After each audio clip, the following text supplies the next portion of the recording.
ಬೆಳಿಗ್ಗೆ ಎದ್ಕೊಳ್ಳಿ ಫಸ್ಟ್ ಕೆಲಸ ಇಮಿಡಿಯೇಟ್ ಏನ್ ಮಾಡ್ತೀರಿ?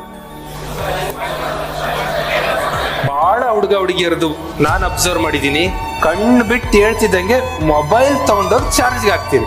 ಯಾಕಂದ್ರೆ ರಾತ್ರಿ ನೀವು ಅದನ್ನ ಮಲಗೋವರೆಗೂ ರುಬ್ಬಿರ್ತೀರಾ. ಫಸ್ಟ್ ಕೆಲಸ ಚಾರ್ಜ್ ಮಾಡೋದು. ಮೊಬೈಲ್ ಚಾರ್ಜ್ ಹಾಕೋಕ್ಕೂ ಮೊದಲು ಥಿಂಕ್ ಮಾಡ್ರಿ, ನೀವೇ ಚಾರ್ಜ್ ಆಗಿಲ್ಲ. ನೀವೇ ಚಾರ್ಜ್ ಆಗದೆ ಇದ್ದಾಗ ಮೊಬೈಲ್ನ ಚಾರ್ಜ್ ಮಾಡ್ಬೇಕು ನೀವು. ಹಂಗಂತ ಹಾಕೋ ತಪ್ಪಲ್ಲ, ಅದೇನು ದೊಡ್ಡ ಮಿಸ್ಟೇಕ್. ಬೆಚ್ಚಗಿನ ನೀರು ಕುಡಿಬೇಕು. ಯುವಕರಿದ್ದೀರಲ್ಲ, ಇದನ್ನೆಲ್ಲ ಯಾರು ಫಾಲೋ ಮಾಡ್ತಾ ಇದಾರೆ ಗೊತ್ತಾ? 50 ವರ್ಷ ಆಯ್ತು, BP ಶುಗರ್ ಬಂತು, ಅವನ್ ಫಾಲೋ ಮಾಡೋದು ನಮಗೆ ಹೇಳ್ತಾರೆ ಅಂತ ನೀವ್ ಅನ್ಕೊಂಡಿದ್ದೀರಾ?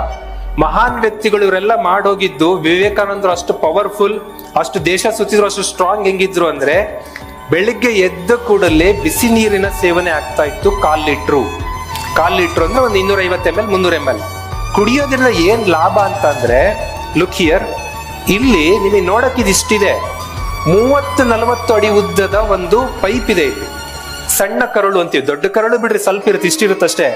ಸಣ್ಣ ಕರಳು 30-40 ಅಡಿ, ಅದ್ರ ಒಳಗಡೆ ಫುಲ್ ಕಸ ತುಂಬಿಕೊಂಡಿದೆ. ಇಲ್ಲಿ ಯಾವ ಕಸ? ಊಟ ಮಾಡಿದ ಕಸನೇ, ಅಲ್ಲಿ ಇನ್ನೇನಲ್ಲ ಅದು ಫುಡ್ ಎಲ್ಲ ಅಬ್ಸರ್ವ್ ಮಾಡಿ ಮಾಡಿ ಮಾಡಿ ಬೇಕಿದ್ದು ಬ್ಯಾಡದೆಲ್ಲ ತುಂಬಿಕೊಂಡಿದೆ. ಅದು ಕ್ಲೀನ್ ಆಗದ ಹೊರತು ನಿಮ್ಗೆ ಎನರ್ಜಿ ಬರಲ್ಲ. ನೀವ್ ಯಾಕೆ ಫಿಸಿಕಲ್ ಫಿನಿಶ್ ಮಾಡ್ತಾ ಇಲ್ಲ? ಮತ್ತೆ ಮುಖದಲ್ಲಿ ಪಿಂಪಲ್ ಆಗೋದು, ಕೂದಲು ಉದುರಕ್ ಸ್ಟಾರ್ಟ್ ಆಗೋದು, ಇನ್ನು 20 ವರ್ಷಕ್ಕೆ ಬಿಳಿ ಕೂದಲು ಸ್ಟಾರ್ಟ್ ಆಗೋದು. ಯುವಕರು ಹಿಂಗಾಗ್ತಾ ಇದ್ದೀರಿ. ನೀವಂತೂ ಸೇವನೆ ಮಾಡ್ಲೇಬೇಕು. ಯಾಕಂದ್ರೆ 20 ವರ್ಷ ಹಿಂದೋರು ಮಾಡ್ತಿದ್ರು ಬಿಡ್ತಿದ್ರು, ಆಹಾರ ಚೆನ್ನಾಗಿತ್ತು, ಫುಡ್ ಕಂಪ್ಲೀಟ್ ಹಾಳಾಗಿದೆ.